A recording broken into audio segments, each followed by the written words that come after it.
I think we're moving into the penultimate session. Thanks for moving down and thanks for staying on. We still have a whole lot of guys online, so we appreciate you being online as well.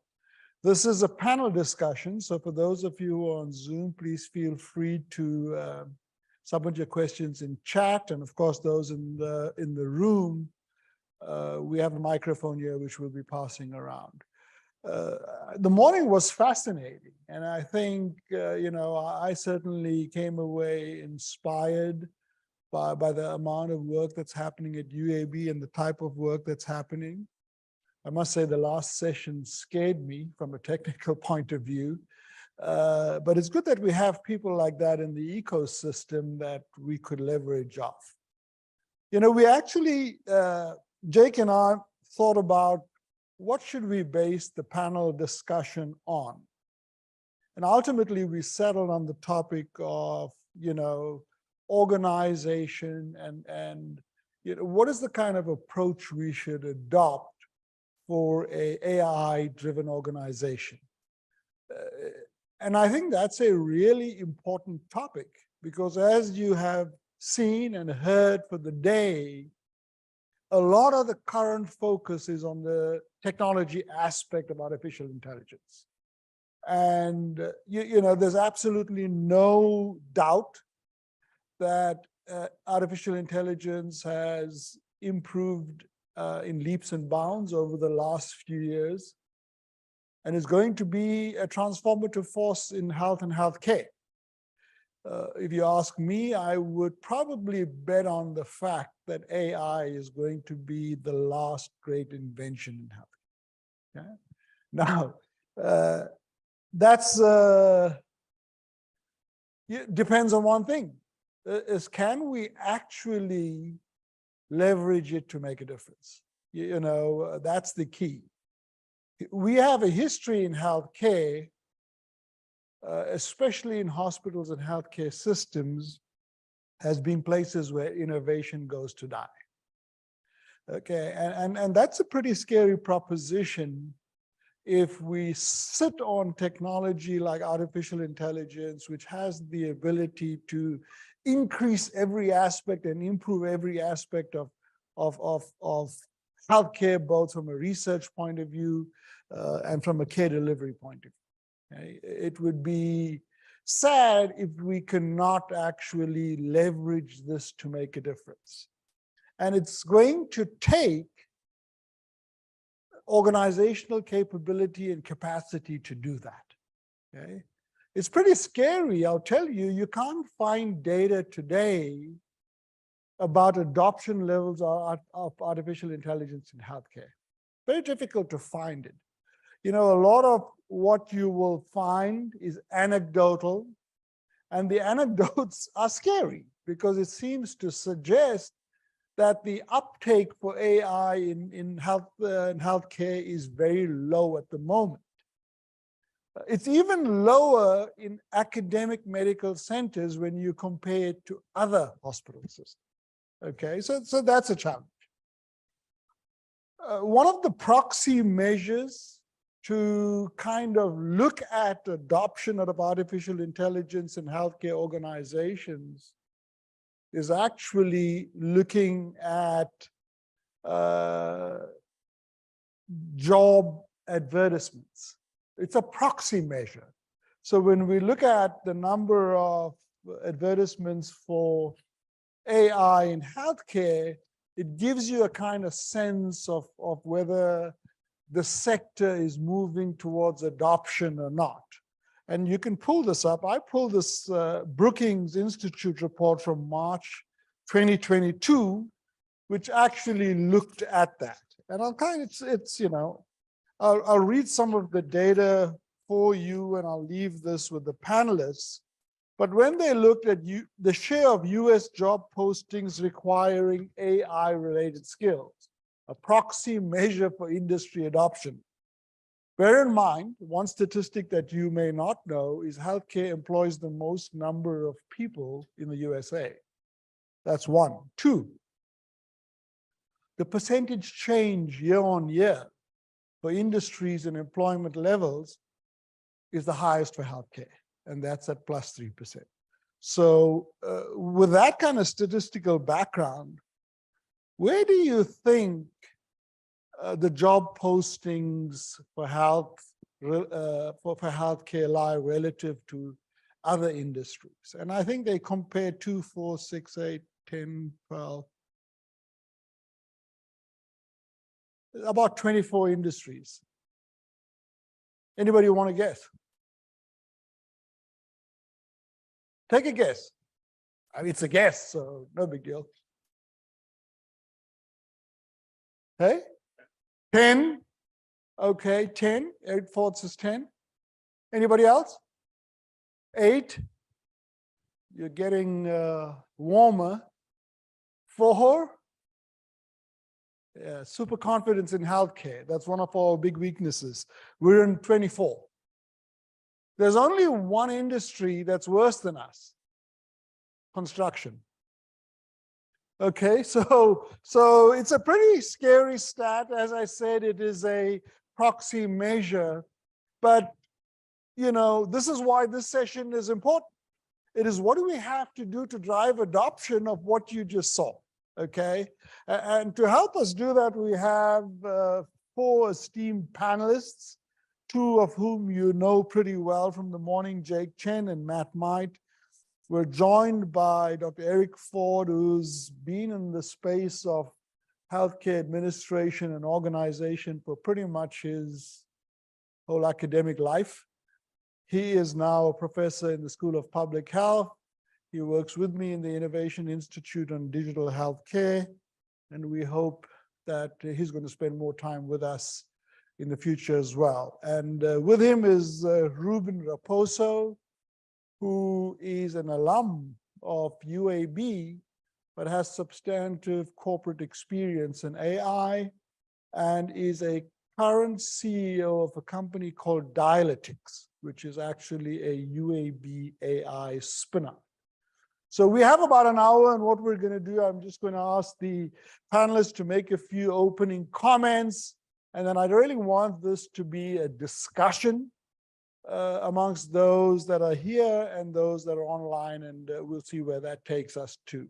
At the end of the hour, I'm hoping that we could leave with some takeaways in terms of, for a use case, what would we have to do to convert UAB or the UAB health system into an AI-driven organization, okay?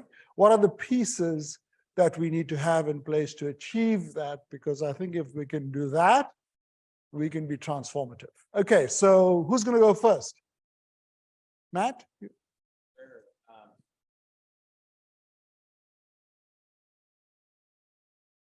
There, is that better? Okay, there we go. Yeah, so I won't repeat everything I said in my talk this morning, but I'll highlight some of the aspects, in terms of what's about to change and what's some of the obstacles and some of the challenges and opportunities are. I do think we could transform UAB into a place where, all medicine becomes precision medicine. Right. When I think about one of the key bottlenecks to truly personalized care, it's the fact that there's a human in the loop. Multiple humans in the loop right now, in fact, in addition to all the computational steps. And, in the Precision Medicine Institute, we actually use undergraduates as our substrate for intelligence as a service. And I don't think they're going to go anytime soon, but they're all about to become AI powered. In fact, they already are. They're all using large language models now as they do what they do and the research that they do to help patients with everything they have. And it's one of the challenges in the short term is that, at the moment, cost is an issue. Actually, believe it or not, computational cost is a little bit high if we want to do this at scale. But it's obviously, if you look at the roadmap ahead, it's going to fall by 2 orders of magnitude and disappear over the next couple of years. So we can assume that problem will go away. And then there's an issue with interface, which is that there's AI isn't necessarily going to solve the interface problem. I don't think we're going to have. I think we're always going to need intelligently designed user experiences. Right. It's not going to be just chat bots all the way down. And at least at the moment, AI programmers don't develop particularly good looking interfaces. Right. But the fact that they can at all is helpful. I think as an organization, UAB wide, I think, strategically we have to realize that, significant dislocation is coming. I mean, Jake was pointing out, the percentage of occupations vulnerable to GPT-like technology, and it's almost everybody's vulnerable to some extent, and some are very, very vulnerable. And actually, I think a lot of what we do in medicine is vulnerable. But the flip side of that, it's an opportunity. Right. We should look at this as an opportunity to become, the biggest productivity multiplier we've ever seen. And that's how we need to sell it to the leadership. That this is a productivity multiplier, not a dislocator. Right. And I think that they'll be receptive to that message. Okay. Thanks, Matt. Jake, you want to have a go? I think I'd like to start by saying that this is a very profound change in our lifetime.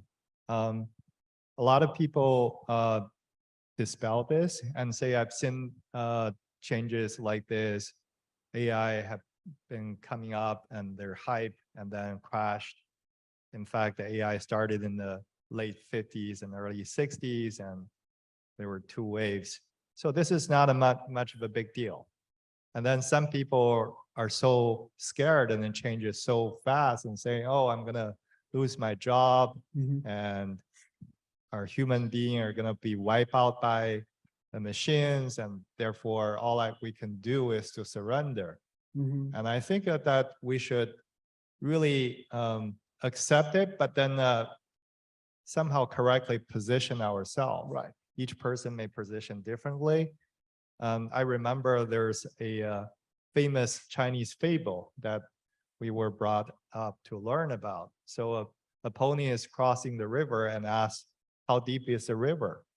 And when the rabbit saying, oh, the river is so deep and you can't cross it because I almost get drowned. And the cow will say, oh, it's a piece of cake and I just sprinkled it. And the reality is somewhere in between. Right. So I think that I hope that we can talk about the pros and cons and how we can maybe strengthen ourselves, and then so we can face this technology, use it to what it should be used for. Okay. Thanks, Jake. Eric? Sure. Well, thank you for having me, first of all. I often think about the diffusion of other innovations through medicine. And we used to talk about 17 and 18 years to when the FDA approved something before it became widespread use in healthcare. And I think we see some of that justifiable caution that we first do no harm to people. So I'm respectful of that. The other countervailing force is I really do think for many of our healthcare providers, we've had innovation overload when you're constantly having to change the system that you're using and learn a new system. It becomes very difficult and it builds up some resistance over time. And I do think that this is a watershed moment, as you've identified. And I think a lot of people will put aside some of those reservations, is my hope. And the last thing, though, is to your point, culture and governance. We don't have good health information exchange, not because we lack technology. The technology's there in spades. It's we don't have good contracts, good relationships, and this culture of we don't have good trust amongst our vendors or our health systems has really inhibited that, which of course slows your work in precision medicine down. Not to a crawl by any means, but it's a barrier to adoption. So I think these are all things that we need to really attend to. Okay. Thanks, Eric. Ruben? Yeah. Hello. Hello. Thank you for having me. I tend to go more with what Eric mentioned. I think, AI is one of those layers that is built upon all the other technology that we already put in front of the clinical leaders, the professionals. So we really need to have the governance and the foundation for a new level of innovation. What does that look like? Because that is going to impact the clinical folks that are in the line of the bedside. My wife is a nurse as a NICU here at UAB, and she can tell me all the stories about EHR every day and how much challenges she has every day. So it needs to be something that is very easily, to the point that was made about the UI design and the interaction, that is easily consumed by those clinical to impact the patient. Because at the end, we're here to lower the cost, better access, better quality. Is that really transferable with AI? How are we doing that in the steps in the process? Because EHR was supposed to do that, and in some ways it has, in some ways it hasn't. So how can we make AI a better effort than we have in the past? So. Okay, thank you, Ruben. There's some comments in the chat. Kim Harrison talks about the potential deprofessionalization of medicine and the need to start a new degree program to help healthcare providers be more prepared and equipped for AI. So that's more of a comment, but I kind of get the gist of that. Okay, let's open it up for any questions. Bear in mind what we're trying to do in this panel is ascertain what are the kind of organizational components you would have to have in place to make UAB an AI-driven organization. Okay, I think nobody disputes the fact that the impact could be tremendous. It is, well, how do we actually translate it? How do we get it done? What do we need in place? Questions, comments? Yes, sir.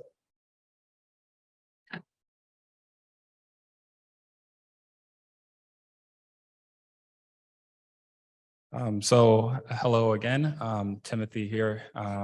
I do have a question for you all. As we talked about, data is very key and important in a lot of AI models. And so how can we get diverse and inclusive kind of data from different patient populations? Okay. As you probably may know, there's a diversity and inclusion statement required now in most grants and funding opportunities. Especially in clinical trials, they have to have a statement on how they're process different kind of patient populations.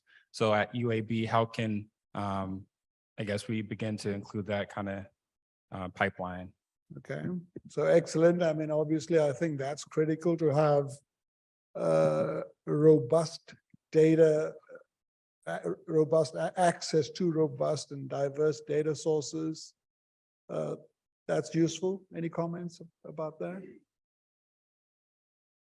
Yeah, I guess, I think UAB is actually sort of uniquely positioned in several regards here. Mm-hmm. When it comes to, the diversity of the data in which these systems are trained on, right now it's well known to not be diverse in almost every case. And given the nature of the patient population we see at UAB, that's a problem. If we start, transferring and applying this data to our patient population, Right. it will produce incorrect findings. Right. However, we're also uniquely positioned to provide the solution, which Right. is to collect the data that enhances representation in all of these data sets. Right. And so I think because we're going to suffer the most, we have the most responsibility, actually. And I think there's actually good recognition at the national level that we are uniquely positioned to do this. I think this can become a real differentiator for UAB in almost everything we do. Right. That we can really power representation when it comes Right. to AI-driven medicine. Okay. Great. Really good point. Yeah, and I think there's one other part of this.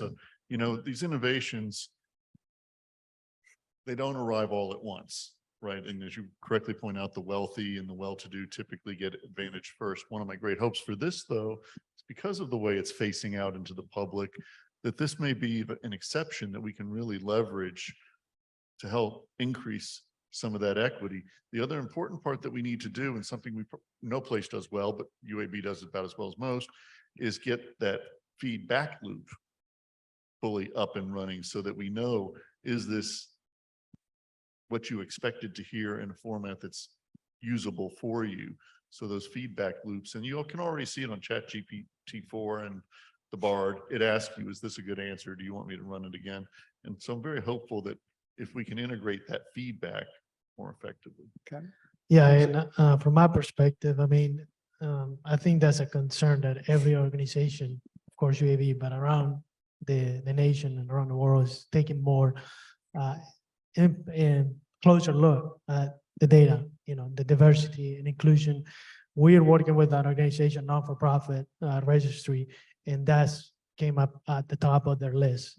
How are you looking at the data to make sure that you're inclusive and diversity, and looking at the validation and the model that you're including in all features. So I think that is at the top of mind of every organization that I've spoken to. So. Jake? Yeah, I echo with all the panelists, and I want to also go a step further to say that the future of trustworthy AI model will be very different from the haphazard model that you built Right. in the research lab. Right. And I think one important factor is almost like a certification process Mhm. that a certain authority would give Yeah. to say, well, yes, you have gone through 1 billion data points, but do we have a nutrition label like certification to say for the Caucasian white, according to the Right. real world, Yeah. are you up to a certain level for the Right. Hispanics and the Asians and the African Americans? So I think not only that, it also should go to all kinds of stress situations, go through validation after validation, and then certification should be added so that the user who uses Right. would actually have all the transparency and confidence on what kind of a model it is. Wow. We don't want to drive a car that have run 100,000 miles only on highway. Right. We want to Okay. run a car that Right. have been through almost a near hit accident. The same in the medicine. Right. We want this robot to have gone through all of the errors and mistakes that the physician have gone through and then succeed. Okay.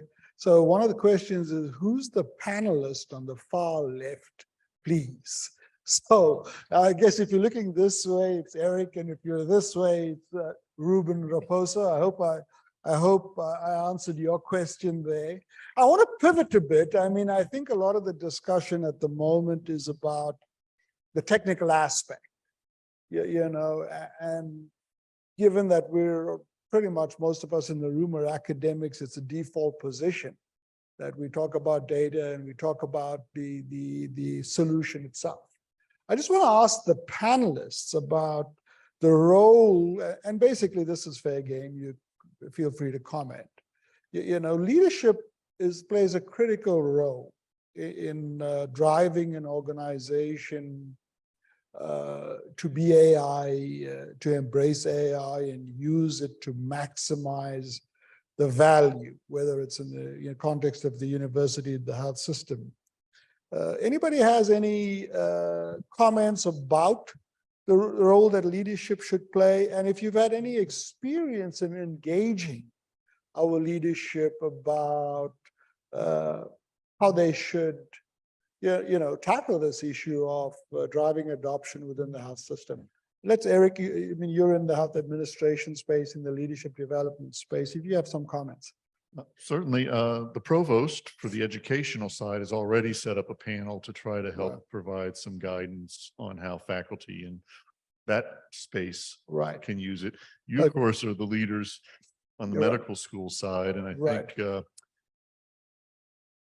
I think right now we're in the fact-finding part on the academic side, but I think on the medical school side, I think you all are much further ahead. I mean, as our previous speaker was showing, that been doing this for years in many regards. It's just now reached this level. So my hope is that we'll see much more investment in this, because the other part is, if UAB doesn't do it, somebody else will.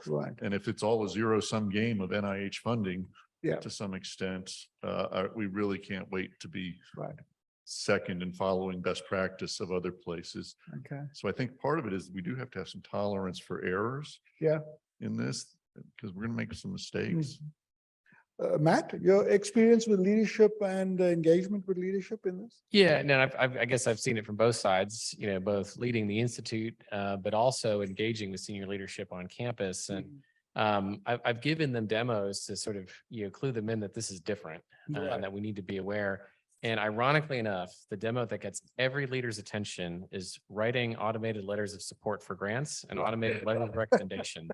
They go, oh my God, I'm going to get so much time back. And I go, yeah. And now imagine what it can do for healthcare.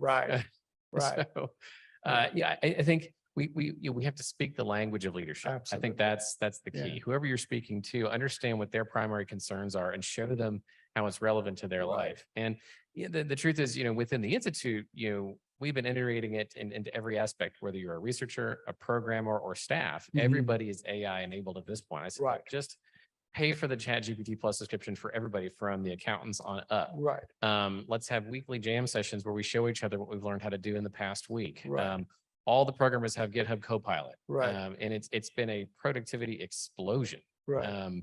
We were able to put together the draft of a grant proposal in 30 minutes. Yeah. Would take weeks to do that Right. previously. And now you just edit. That's the fun part. Right. And I think that's another language that the leadership will understand, which Right. is NIH funding. We can become significantly more competitive when it comes to NIH funding using these tools. They're not going to write the proposal for you, Yeah. but can they give you a workable draft very quickly? Absolutely. Yeah. And can we get more proposals out? Yes, absolutely. Okay. So that's a language you'll understand too. And then, lots of us are also experimenting with this technology on patients, and we can show them now, hey, it works. Right. We're showing on cancer patient after cancer patient. These reports are, they say not actionable. They're actionable. Mhm. You can Mhm. find things now that you couldn't before. Any other comments? I mean, I think we have in this panel, leaders of 3 institutes, informatics, personalized medicine, and innovation, that are all at the forefront of leveraging artificial intelligence. And I think from my experience, at least at university level, there's definitely a lot of support and a lot of buy-in, which is absolutely critical. I think the key is, how do we drive adoption in the health system? Ultimately, a lot of what you saw today has to find its way into the healthcare system, into the hospitals, and that's key. So we need this kind of parallel pathway of bringing leaders on board. And I think Matt is trying to make the point in terms, well, how do you sell something to somebody? There's a language, and they get in academia, it's about, grants. If you're going to clinical leaders, the hospital administrators have to look at 2 things: clinical value of the solution and business value. Okay, and very often, we ignore the business value argument or motivation when we're trying to pitch this. And certainly in my institute, it's something we're trying to mitigate by actually developing the business case. I can tell you the hospital CEOs make a decision to adopt, correct me if I'm wrong, a solution as much based on the business value proposition as on the clinical value proposition.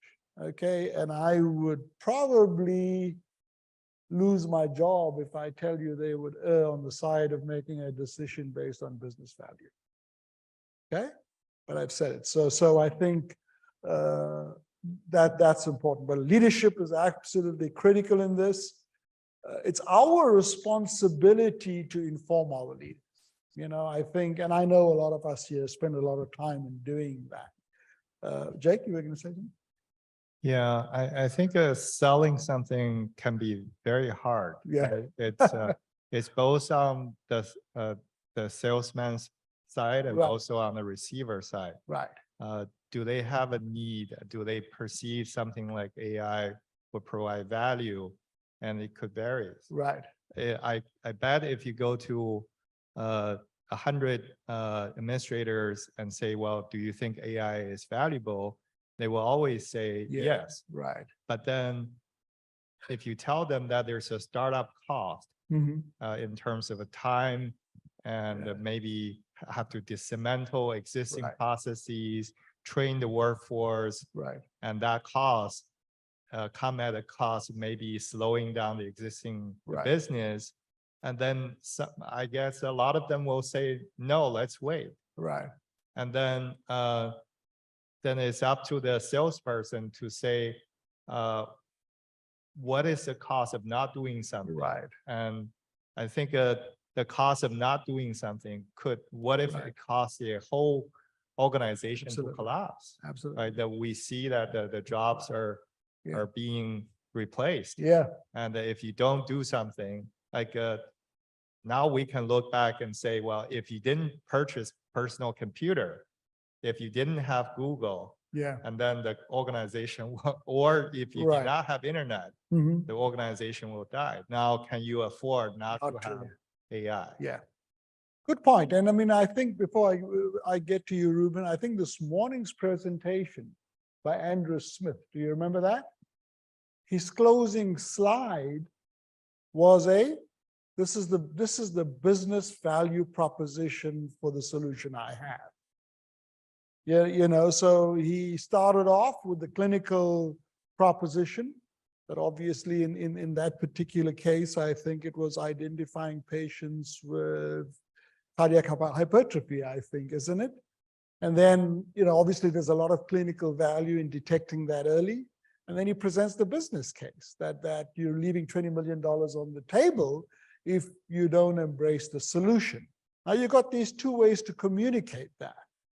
So if you say, you know, there's an opportunity cost of 20 million that you're losing, then, you know, the CFO is going to listen to you. So I think that's important. Ruben, Yeah, no, completely. I mean, I think, you know, AI is similar to other technology. You gotta start with a hypothesis, and we all start with a hypothesis that is a win-win situation. yeah, But in every hospital, every organization, you gotta show the ROI, and you gotta Right. go through the drill down process of what's the value, what use case you're trying to address, what are the risks, what are the deliverables, and what is gonna cost you do something or not. right. There's a cost to both sides, and what's the proof of concept? What's the proof of value? How are Right. you gonna mitigate to the risk of everyone that is involved in the project?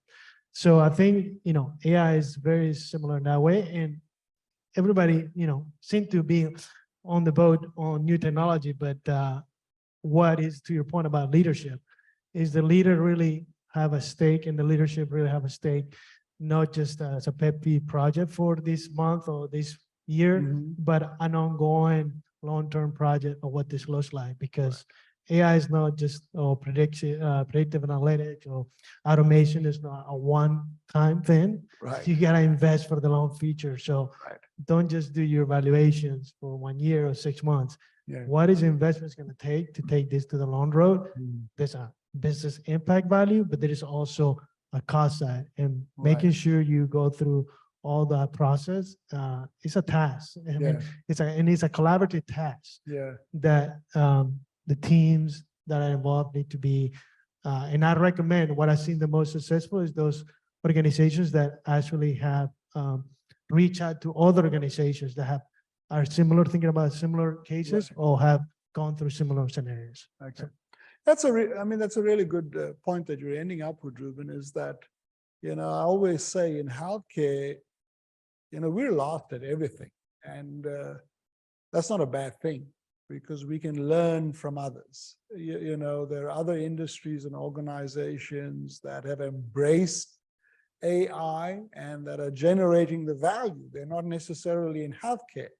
So, you know, studying these organizations are going to be very useful, especially if they're service organizations, to understand what have they done that we can emulate. So really good points. Leadership, I think, absolutely critical. I mean, ultimately, it's leaders who are going to make the decisions and allocate the resources for you to do that. So it's a responsibility, I think, of everybody, you know, especially mid-level folk like us, to socialize them and culturalize them about the importance of that. Okay, any other comments or questions? Yes, sir. Oh, lots of it. You guys are keeping quiet. Yeah, go ahead. You can address it to a particular panelist, or just generally, that's okay. So this goes back to what Timothy was saying, but I Right. think we can actually leverage a lack of diversity when collecting data, Right. and think about it like this in terms of cross-validation. Let's say the deep South in Texas are really good at African-American cardiology. Mhm. You can use that training and data and healthcare health work in order to service a similar patient in Seattle. Right. Or you can look at Asian melanoma in Hawaii to service a similar patient in California or Florida. Right. And so using that on a macro scale, it doesn't seem as bad compared to on the micro scale might be worse, in my opinion. Right. So that's one way to leverage the data collection, lack of diversity. Yeah. Well, thank you very much. I think Matt addressed that issue previously. Yeah. Yes, sir.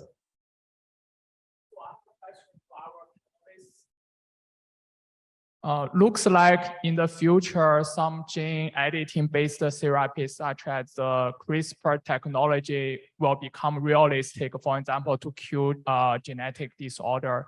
So do you think there is any good opportunity that we can use AI to help the development of CRISPR-based therapy for human?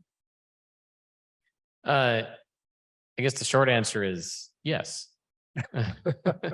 No, I think, there's a lot of potential for AI to help in the context of genomic medicine. I think for CRISPR specifically, I think it can help both directly and indirectly. I'm sure we could teach, AI how to do, better, guide design and things like that. But also I think, there's a real role for AI in protein engineering. So we can get, better Cas proteins. I think it's going to help in every direction.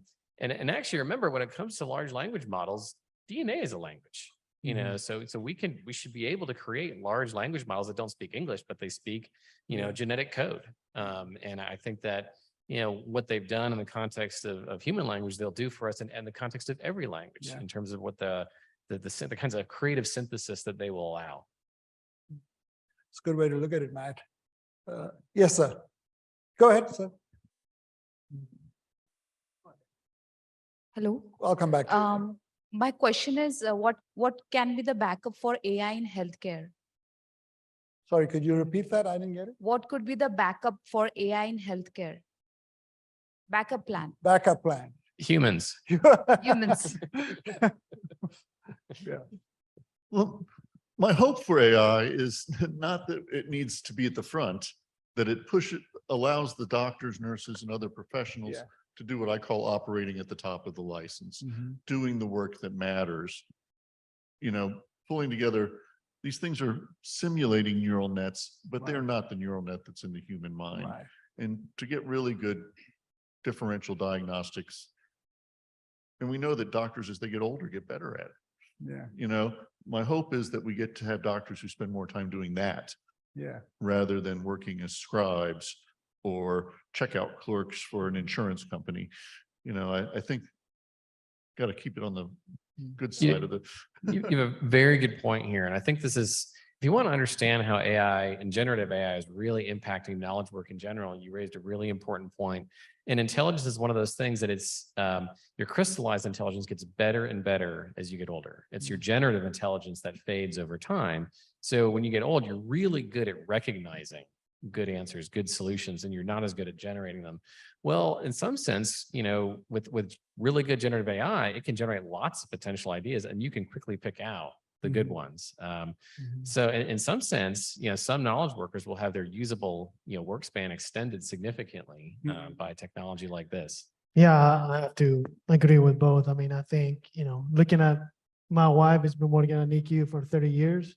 That helps her be more at the bedside and giving her guidance instead of all the other tasks that she has to do, administrative or burden or alerts that are not giving her the best next step. If AI could help her create a better environment for the baby or next step towards taking care of the baby, I think that if you scale that across departments or service line, I think that would be awesome, because right now everybody knows that every hospital is short staff.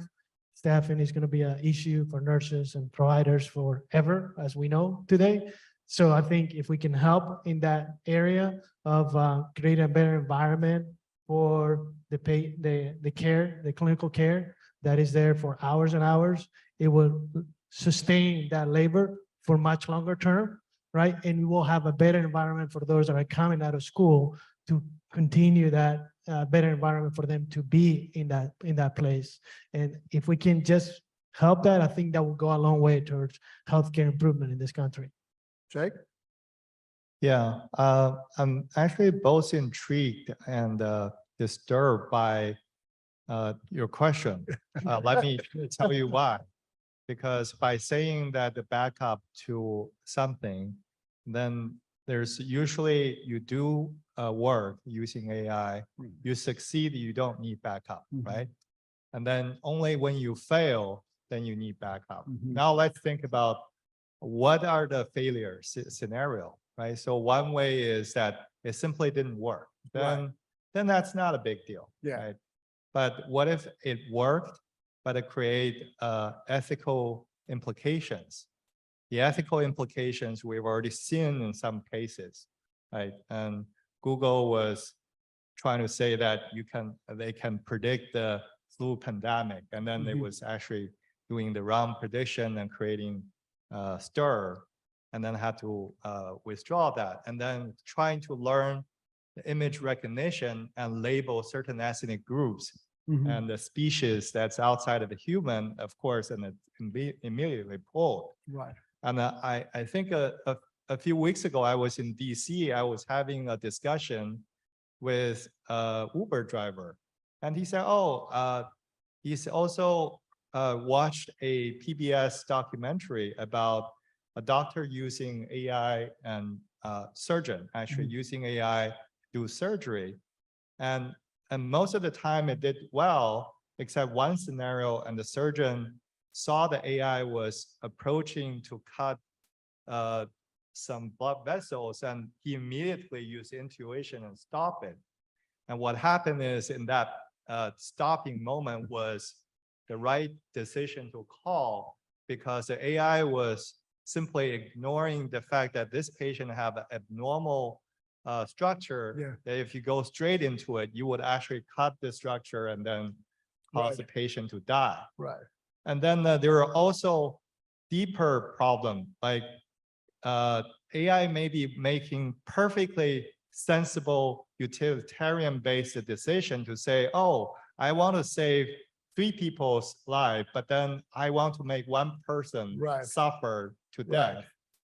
And human may not make the same decision.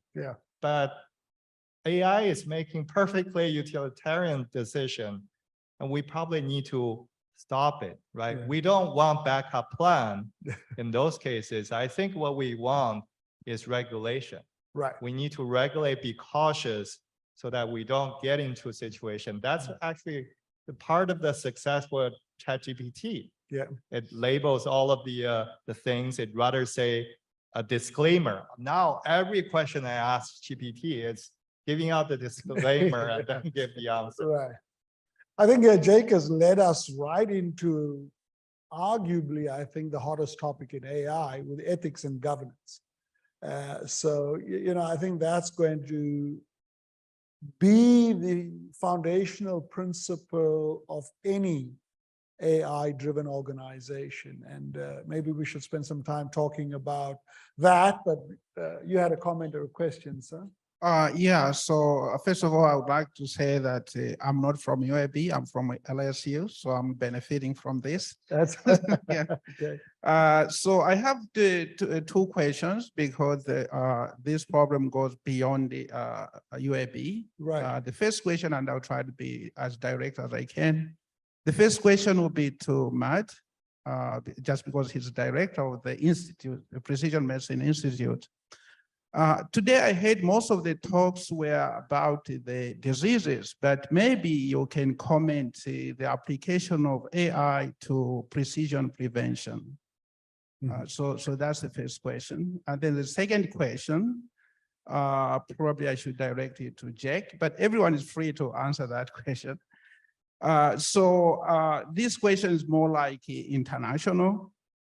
So how can we use or train people in AI in developing countries?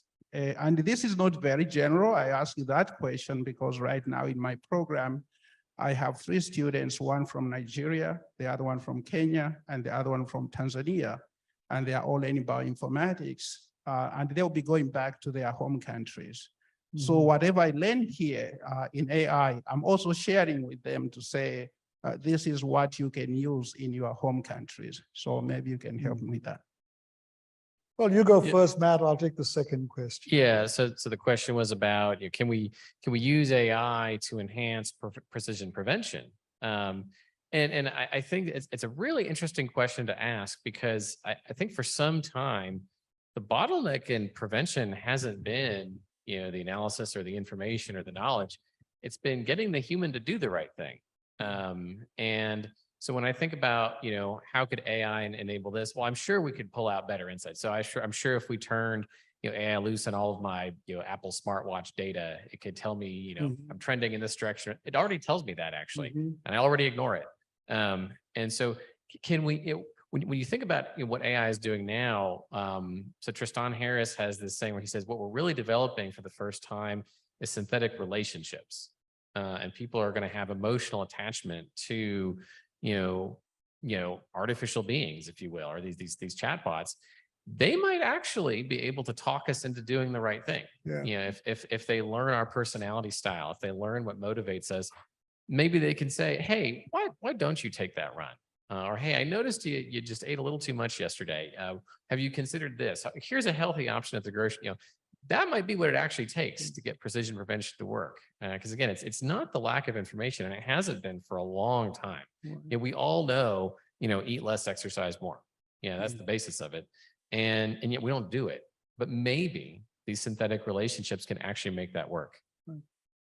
Yeah, I mean, just to add to that, I think one of the key roles that AI is going to play is drive the transition from sick care to well care. Because, for the first time ever, I think we have access to this diversity of human data points that is going to enable us to make this transition. Wellness as a science is emerging. We have the data, and we now have the computing capability to, actually focus on wellness and develop products. That's a big move. I think Leroy Hood and his team in California are doing some great work. You can look that up. The second issue you raised is the issue of talent, human resource, and capacity. That is obviously a universal issue. It's an issue we have not just in Africa, but in the US, UAB, and all academic institutions as well. So I guess it may be the right time to plug our programming in AI. The Institute currently has a graduate certificate in AI in medicine. We're rolling out soon a master's degree in AI in medicine, technical, and a doctorate in AI in medicine. So, we're addressing the talent issue for this area. I think, was the question about making this accessible to the rest of the world? Well, yeah, so the question is really more about the technology transfer. Right. Yeah, so that's the context of the question. Okay. Technology transfer to other parts of the world. Yeah, so I think every technology, when it's developed, you can do it in two ways. One is to democratizing the world and make it available to people in developing countries and empower themselves so that even when they don't have a radiologist, they can also accurately read the disease diagnosis to the patients, even if they don't have a master software developer, and then they can also do some work. So that's a good, the perceived good benefit side. And then you can also polarize it, because just like the invention of engine, and who is benefiting from the most? It's the developed countries. It's simply because you have an engine does not solve developing countries' problem. You need to actually have secondary inventions that wrap around that engine, make that engine vacuum cleaner, make that engine maybe cars and just motorcycles and so on. Developing countries do not have the resources to do secondary innovation, and the developed country can do secondary and tertiary generation, and can even make engines work together. And I think that you can probably see polarization by natural force unless you actively invest in those Right. technologies. Okay. I think there's one other part to this, by Go the ahead. way. And it was in the last presentation. The way this was trained was on the internet, English internet, and then they used Google Books, all of the library that Google. So you're getting a distinctly Western Mhm. tradition here. And as you think about places like Africa in particular, this may not be respectful of those cultural norms. And when people try to even apply it to things beyond medicine, it may not be a good fit. The other big player is going to be China, of course. And he mentioned in passing the second wave in the 1960s, a man named Herb Simon. It doesn't care about letters per se, it's symbols. And it's going to be very interesting when the symbols are used to drive these, how it plays out in a different way. So I think part of it is, in terms of making it greater utility, is getting information out of those other cultures into the databases that are training, so that we get diversity in the training and those sorts of things. I think that's going to be critical. Okay, good point. We had a question at the back here.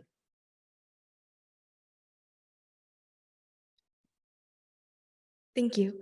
One thing I was going to mention is, and it kind of got talked on here, is how if we start the next generation off with a high focus on AI, I think that will really speed up the training process.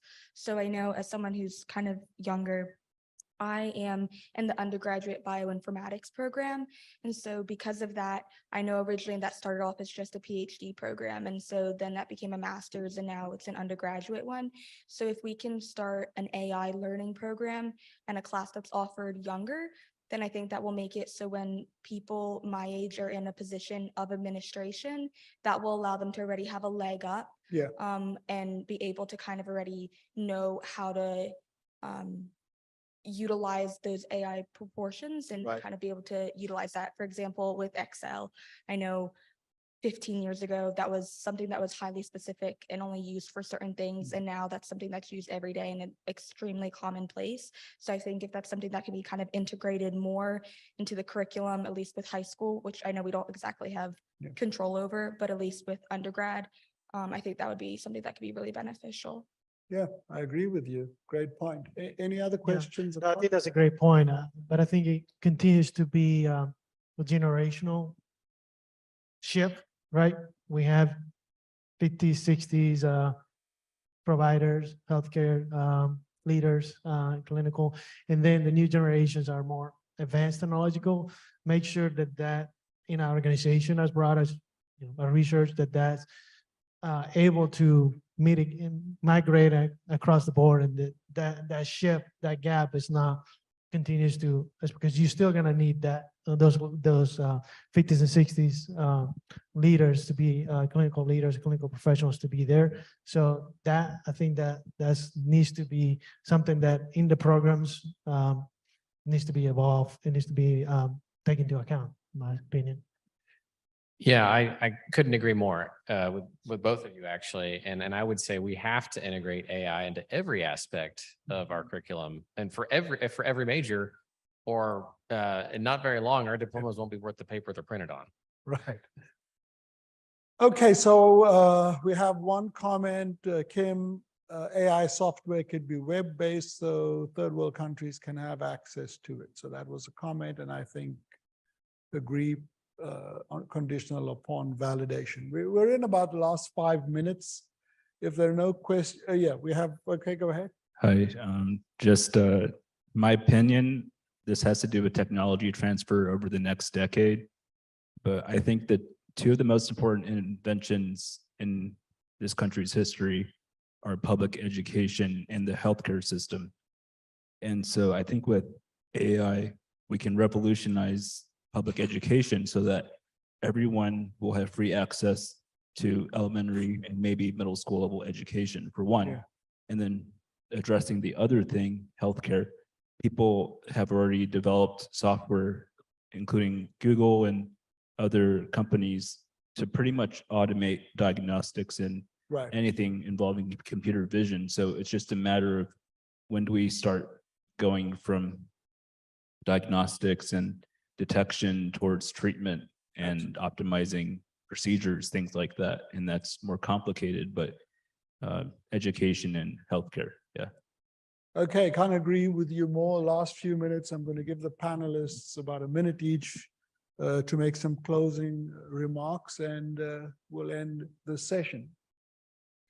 Okay, yeah, thank you, Ruben. I think my take on it is every technology has its consequences. AI, I think, is probably the largest that in my lifetime is probably going to happen, more than the phone or the internet, in my point of view.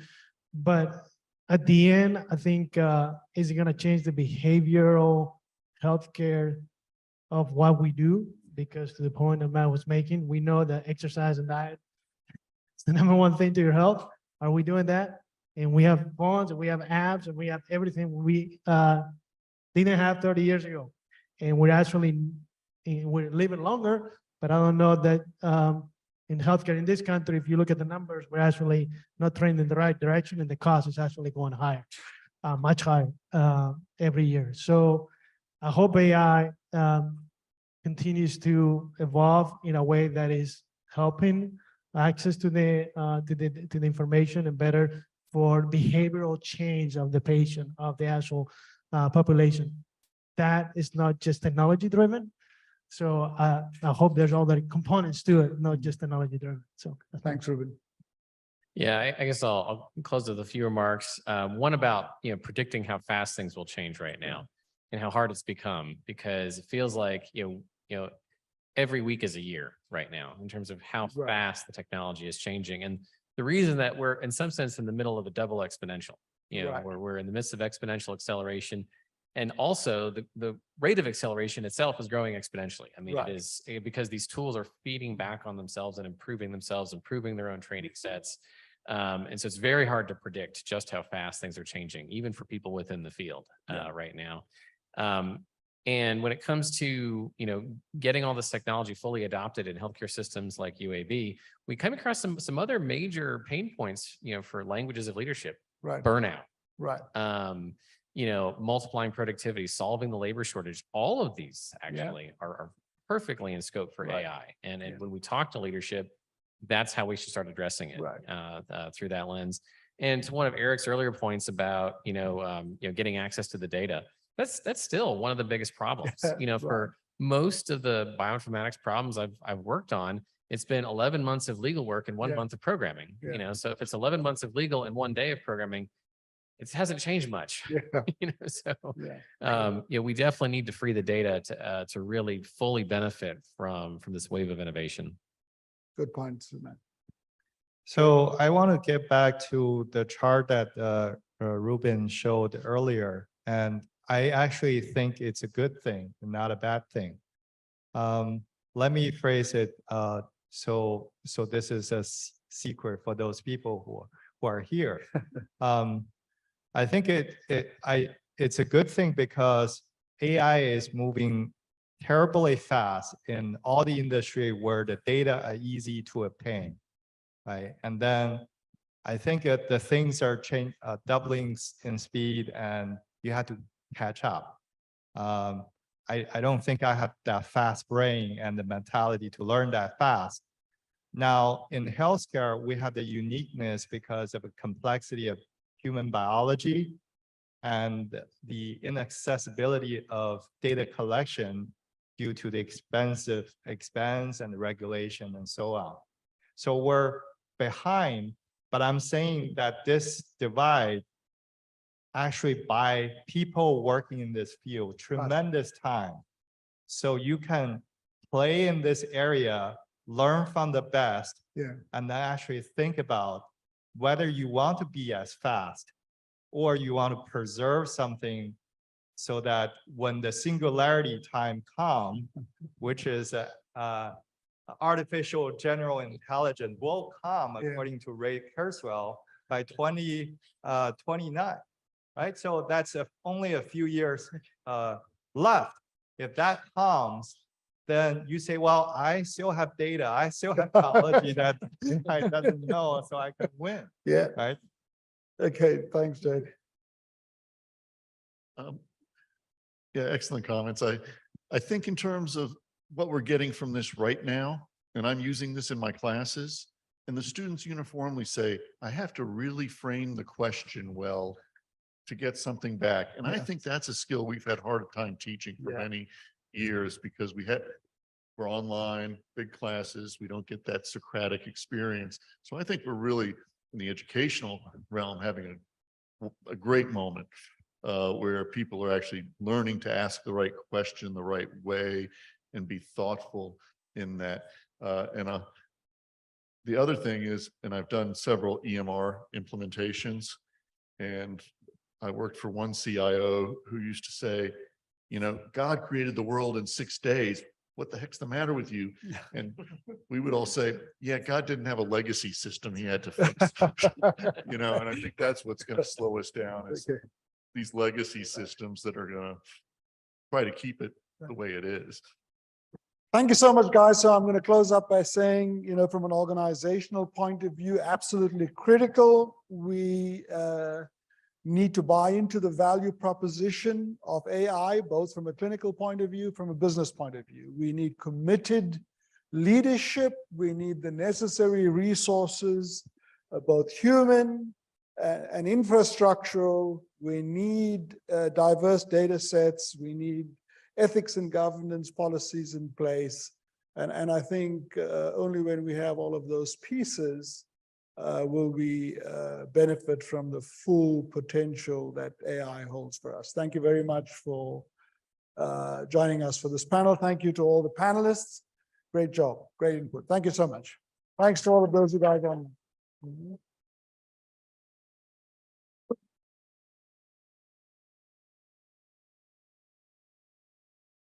Good job, Eric.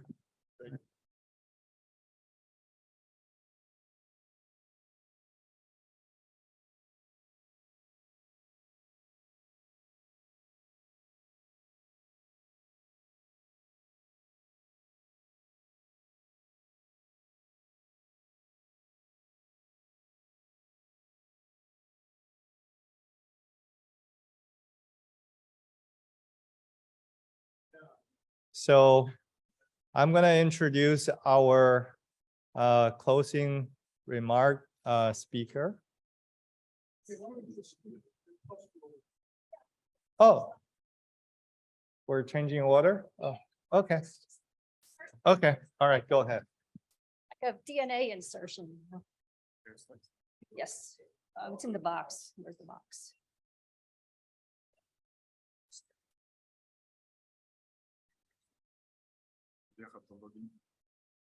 Oh, okay. Good thing I brought my phone. Yeah.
for sticking around to the bitter end. It's been a great day, and I just want to thank everybody who helped the submitters and the judges for the poster presentations. We had a lot of really great posters, people from all different stages of training. So here are the posters. I don't want to read all of them, but we had people from UAB as well as outside UAB. We had someone who was actually, we had a virtual, it was someone in a different state, and we had also a lot of people from different departments and different schools, medicine, computer science, mathematics, engineering. So I want to thank all of our judges. I think not everybody's here anymore, but many of you really stepped up to help with the judging, despite the fact that many of you were coming from other places or even presenting today yourselves. So and also have busy day jobs. I know some people had to go out to attend to their normal duties. So thank you very much for all the judges. So without further ado, third place goes to MammockDB, a web-based user-friendly tool for comprehensive multi-omics data analysis in breast cancer. Santosh Kumar Karthikeyan, hope I pronounced that right, graduate biomedical sciences at UAB. And I also want to shout out the co-authors, mentors, collaborators. So congratulations.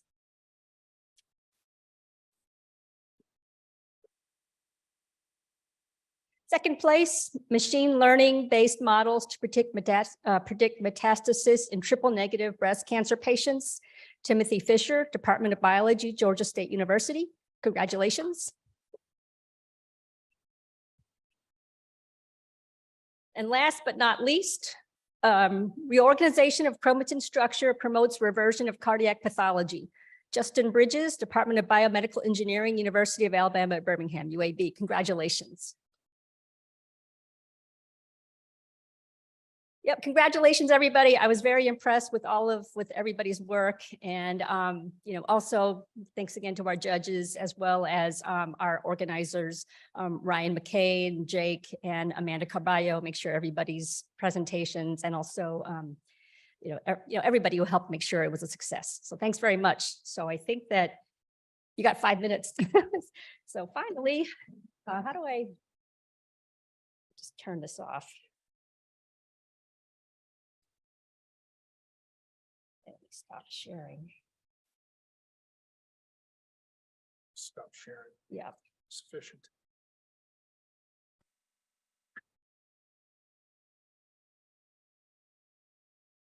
I'll let you do it. There's nothing to see. Yep. Just me. Okay. Do we have people still on the line? Okay. So I want to second Amy's thanks to everybody. You can't do these projects without brains, muscle, and money. Jake was clearly the brains of the operation. He's been working tirelessly for weeks on this, with help from the faculty, help from student volunteers, help from Ryan McCain, who our communications specialist. The muscle is Amy Wong. She got everything in line, and Amanda Carballo is the money in this case. So I want to say thank you to all of them. I was not able to join today because of the Clinical Translational Science Award meeting going on in Bethesda this week. And of course, the informatics section was today, this afternoon, all afternoon. But what they talked about almost exclusively was access to data. I don't know if Matt White's still here. He talked about access to data, specifically clinical data, mostly electronic health record data. All of the, all the CTSA sites provide data in one form or another. And many of us are in collaborations to share data. And and that really, they also, it was more policy than it was the technology. The All of Us project consortium is collecting electronic health record data from us and from other partners in the CTSA, and N3C collected data on COVID-19 patients and is now collecting broader data sets and making it available. And so now suddenly we find, we're sharing data in ways that we didn't quite expect that we're going to be doing. So it's an exciting world. Hopefully you'll join us for our hackathon, which is, I don't know, do we have dates for that, Amy? It's in July or August, our next hackathon, and it's going to be on patient safety, and it'll be using large patient data sets. So, sorry? Stay tuned. Yes, we're still we've got to get over this first, and then we'll start working on the hackathon. So there was a lot of talk about ChatGPT and Bard and these other generative AI programs, and I had been working with them myself.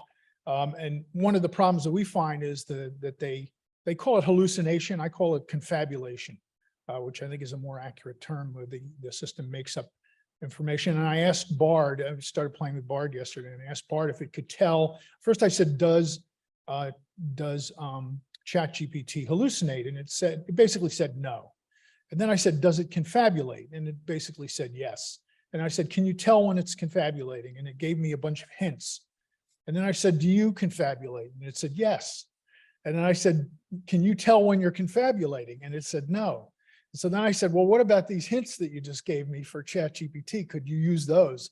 And it basically said, yeah, I guess I could, but it wouldn't be very reliable. So, that's to me, that's one of the biggest things we have to overcome. We have to remember that these these chatbots are basically, word completion. They're just filling in. So the knowledge is all out there. And we've already created the knowledge. It's all in, some of it's true knowledge, some of it false facts or alternative facts that are all out in this open crawl data set that was used for ChatGPT. So we've already made the connections. We just can't see them. And what these things are doing is kind of revealing them for us, for better or worse. So I think we've got to figure out how to make use of those and remember what they're doing. They're not thinking, they're not creating new ideas, but they're putting things together that we've already started the building blocks for. So I wanted to close with a nice summary of the meeting. So I put all of the titles of the papers into ChatGPT and Bard and asked them to create summaries. And they were both really lame. They just basically repeated the sentence. They didn't synthesize anything. They just spat back the titles and didn't do anything with them. So then I thought, well, let's try poetry. And they're not very good at poetry. They're not bad. They're better than a lot of people probably. But so I limited it to limericks. I thought, well, maybe they can handle limericks. So I have a few limericks for you on translational informatics. So this one is from ChatGPT 4. In the field of translational informatics, data is key to its analytics. From bench to bedside, it helps us decide the best treatment for diseases systemic. I find they kind of break down at the end of they kind of run out of steam. They start off really strong. And then the next two are from Bard. There was a young lady named Sue whose work in translational informatics was new. She said, I'm so glad I'm no longer a grad, and now I can use my skills to help people too. So not too bad. It has a few extra syllables in there. And then there's this one. There once was a researcher from Nantucket whose work in translational informatics was quite plucky. She used big data to find new drugs and treatments and save lives all over the world. So clearly kind of lost its train of thought there. So I thought, okay, let's try haiku. And so I will leave you with 2 translational informatics haiku to as you start your weekend and think about this meeting. This first one's from ChatGPT. Translational bridge. Data flows from bench to bedside. Informatics at work. Pretty good. And from Bard, informatics to life. Data-driven knowledge for better care, a brighter future. So couldn't have said it better myself. So thank you all for your participation and sticking with us all throughout the day, including those of you online. And we'll see you for our hackathon. And I expect there will be an ATTIS 2024 that you can look forward to. So thank you all, especially to our organizers, Jake and Amanda and Amy. So have a great weekend.